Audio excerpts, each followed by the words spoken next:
কাঁচা বাজারে এক তরুণী আর এক তরুণ একই সাথে টমেটো তুলতে গিয়ে হাত স্পর্শ করে ফেলে।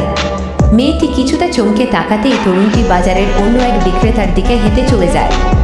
শাকসবজির দোকানে দাঁড়িয়ে মেয়েটি অন্য এক ছেলের কথা ভাবতে ভেবে আনমনা হয়ে পড়ে। ওদিকে দোকানে ব্যাগ গোছাতে গোছাতে ভুল করে সেই তরুণটি নিচে পড়ে অচেতন হয়ে যায়। বাজারে ভিড়ের মধ্যে তরুণটিকে অচেতন পড়ে থাকতে দেখে সবাই চারপাশ থেকে ঘিরে ধরে। রাস্তা দিয়ে হাঁটার সময় মেয়েটির মন খারাপ দেখে সঙ্গে থাকা তরুণটি তাকে সান্ত্বনা দেওয়ার চেষ্টা করে। রেস্তোরাঁয় বসে সবাই কফি খাচ্ছিল, কিন্তু মেয়েটির মন অন্য কারো ভাবনায় মগ্ন ছিল। হুট করেই অফিসে একটি বিশেষ মুহূর্তে এক তরুণীকে ফুলের তোড়া হাতে সামনে আসতে দেখা যায়।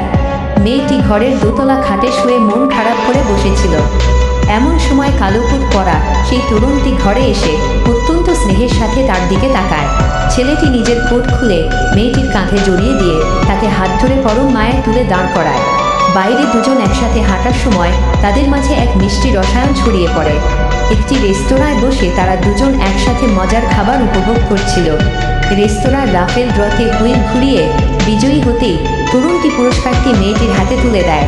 উপহার পেয়ে মেয়েটি খুশিতে আত্মহারা হয়ে তরুণটিকে আনন্দে জড়িয়ে ধরে। তাদের সুন্দর এই ভালোবাসা দেখে পাশে দাঁড়িয়ে থাকা বন্ধুরা স্মিত হেসে আনন্দ প্রকাশ করে।